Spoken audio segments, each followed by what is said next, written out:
В последней обнародованной Конституции Республики Таджикистан 2016 года гласила: русский язык является языком межнационального общения.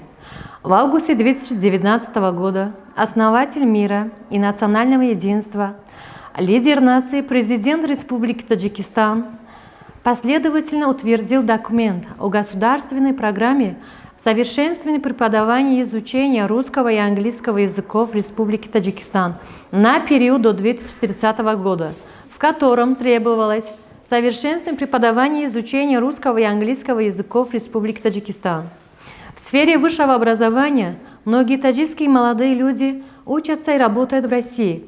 Одновременно также Таджикистан является единственной страной в Центральной Азии, которая все еще находится в Всероссийской аттестационной комиссии ВАК.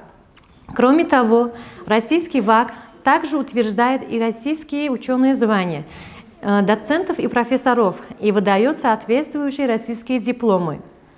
В настоящее время в Таджикистане существует 4 русских центра.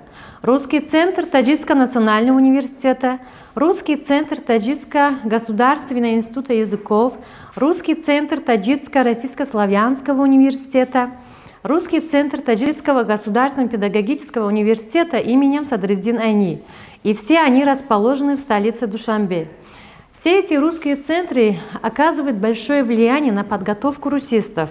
Основатель мира и национального единства, лидер нации, президент Республики Таджикистан Эмомали Рахмон 1 сентября этого года на церемонии открытия 5 общеобразовательных школ с русским языком обучения, которая прошла в режиме видеосвязи, сказал следующее: в Конституции Республики Таджикистан за русским языком закреплен статус языка межнационального общения.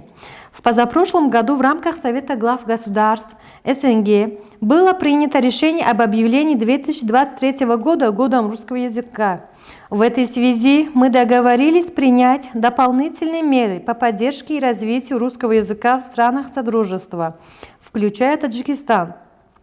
В целом хотел бы подчеркнуть, что Таджикистан заинтересован в дальнейшем развитии всего комплекса культурно-гуманитарных контактов с Россией. Правительство Таджикистана нацелено принять необходимые меры для расширения взаимодействия образовательных, научных и исследовательских учреждений двух стран, в том числе в областях подготовки научных и педагогических кадров. Напомню, решение Совета глав государств СНГ об объявлении 2023 года годом русского языка как языка межнационального общения было принято 18 декабря 2020 года. Президент Российской Федерации Владимир Путин отметил, что год русского языка будет способствовать духовному и культурному взаимообогащению стран-участниц Содружества. Он назвал русский язык объединяющей силой. По его мнению, именно русский язык скрепляет единое цивилизационное пространство на территории СНГ. В настоящее время на социальном уровне русский язык по-прежнему играет незаменимую роль. Во многих областях большинство населения Таджикистана позитивно относится и к России, и к русскому языку. Русский язык – это инструмент, необходимый для трудоустройства, обучения, повседневного общения с другими народами внутри Таджикистана и за его рубежом. А Антон Павлович Чехов сказал: «Сколько языков ты знаешь, сколько раз ты человек». Трудно усомниться в верности этого афоризма. Ведь язык – это средство общения. Язык не только средство общения, это средство коммуникации. Он необходим для передачи информации. Кто владеет информацией, тот владеет всем.